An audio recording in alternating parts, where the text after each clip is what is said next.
Hello everyone, so today we are discussing about how actually a pi bond breaks during a movement of an electron in a conjugated system. अब आप बहुत सारे resonating structures draw करते हो जिसमें आप एक इलेक्ट्रॉन के मूवमेंट से आप पाई बॉन्ड को तोड़ देते हो जो कि कंजुगेशन में रहता है उस इलेक्ट्रॉन के साथ। तो वो पाई बॉन्ड कैसे टूटता है यही आज हम लोग समझने वाले हैं। तो चलिए एक बहुत ही सिंपल एग्जांपल हम लोग लेते हैं एक एल्कीन का। Let's take we have example of this alkene. हमारे पास इस एल्कीन का एक एग्जांपल है। अब इसमें आप जानते हो कि हाइपर कंजुगेशन होगा यानी सिग्मा रेजोनेंस होगा, क्योंकि इस अल्फा कार्बन के पास क्या है, 3 अल्फा एच है।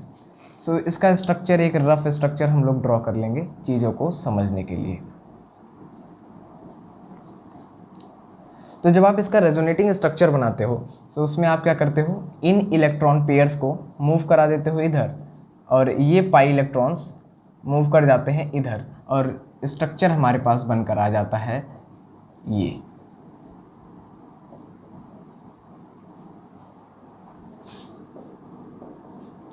ये स्ट्रक्चर हमारे पास बनकर आ जाता है।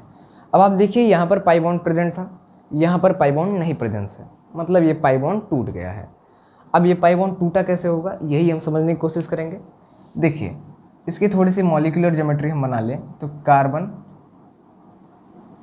के पास हाइड्रोजन प्रेजेंट है, एक हाइड्रोजन प्रेजेंट है। हम इन कार्बन और हाइड्रोजन की एक सिग्मा बॉन्डिंग को दिखा लेते हैं क्योंकि ये हमें आगे काम देंगे। अब देखिए इसके पास कार्बन और हाइड्रोजन है और यहाँ पर ये डबली बॉन्डेड है। चलिए इसका सिग्मा बॉन्ड हम शो करेंगे और इसकी मॉलिक्यूलर ऑर्बिटल्स में दिखाएंगे इसकी पाई बॉन्डिंग। देखिए ये इसके पी ऑर्बिटल्स हैं। इन पी ऑर्बिटल्स का जब इंटरेक्शन होगा तो पाई बॉन्ड का फॉर्मेशन होगा, नो डाउट। अब किन्हीं भी 2 ऑर्बिटल्स की टेंडेंसी होती है, अगर एक ऑर्बिटल फिल्ड है और दूसरा ऑर्बिटल वैकेंट है तो ये हमेशा इंटरेक्ट करने की कोशिश करते हैं, पर अभी तो हमें यहाँ कोई वैकेंट ऐसा दिख नहीं रहा है। चलिए दिखाते हैं आपको। अब हम लेकर आते हैं एमओटी का कंसेप्ट। एमओटी यानी molecular orbital theory. Molecular orbital theory क्या कहती है कि जब भी कोई एटॉमिक ऑर्बिटल इलेक्ट्रॉन्स होंगे, अगर वो उनका वेव फंक्शन सेम फेज में कंबाइन करता है तो रिजल्ट देते हैं बॉन्डिंग मॉलिक्यूलर ऑर्बिटल्स का फॉर्मेशन में।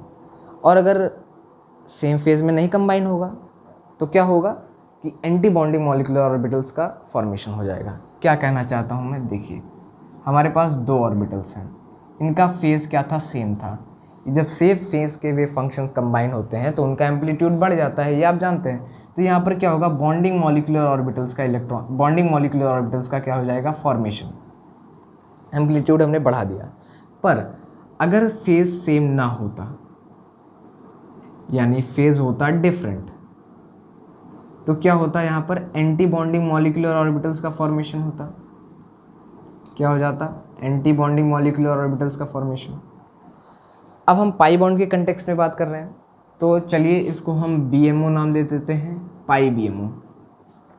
और एंटी बॉन्डिंग मॉलिक्यूलर ऑर्बिटल्स को हम जनरली पाई स्टार बोल देंगे। तो pi star anti bonding molecular orbital. तो मतलब जब 2 ऑर्बिटल्स कंबाइन करेंगे एटॉमिक ऑर्बिटल्स तो एक BMO और एक anti bonding molecular orbital form हो जाएगा। तो यहाँ पर भी तो 2 ऑर्बिटल्स क्या कर रहे हैं, कंबाइन। तो यहाँ पर भी 2 ऑर्बिटल्स का फॉर्मेशन होना चाहिए। हाँ तो बिल्कुल होगा।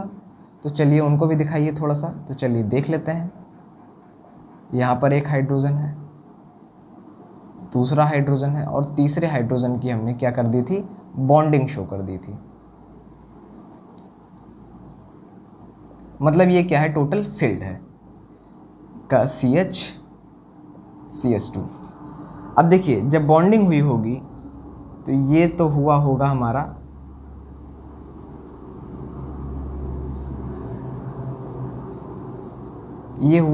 Bonding molecular orbital. पर एंटी बॉन्डिंग मॉलिक्यूलर ऑर्बिटल भी तो फॉर्म हुआ है। हाँ बिल्कुल हुआ है। तो चलिए उसको भी दिखाइए, ये दिखा दिया हमने। अब ये क्या है, एंटी बॉन्डिंग मॉलिक्यूलर ऑर्बिटल। अब हमने अभी क्या बताया था कि एक फील्ड और एक वैकेंट क्या करते हैं, इंटरैक्ट करते हैं ताकि डीलोकलाइजेशन बढ़े। डीलोकलाइजेशन से स्टेबिलिटी आएगी, तो every molecular wants it's stability. So stability के लिए ये फील्ड यानी सिग्मा फील्ड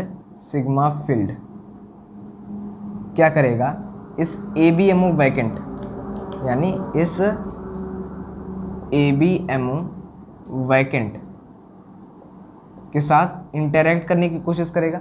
अच्छा, अब इसे इंटरेक्शन से पहले समझ लीजिए कि ये पाई बॉन्ड कैसे फॉर्म हुआ था। पाई बॉन्ड फॉर्म कैसे हुआ था इसको हम थोड़ा सा एमओटी के ही एस्पेक्ट में समझें।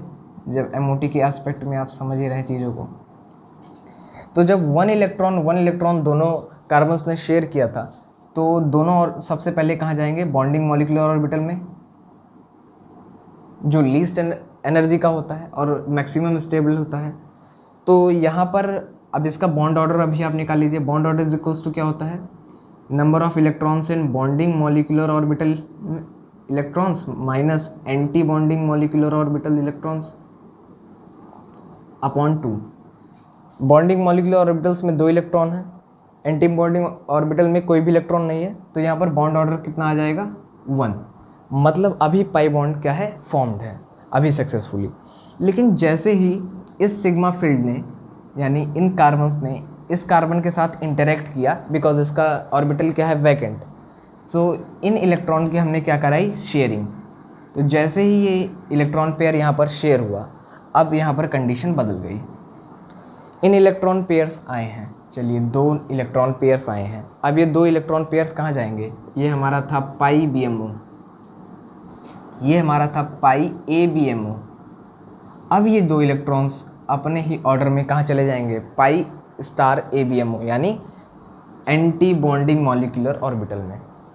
अब बॉन्ड ऑर्डर आप निकालिए। So 2 - 2 upon 2 is equals to 0। Simply क्या हो जाएगा? बॉन्ड ऑर्डर अब नया वाला 0 आ गया। अब बॉन्ड ऑर्डर 0 आया है। बॉन्ड ऑर्डर 0 किस केस में आता है? जब बॉन्ड प्रेजेंट ही ना हो।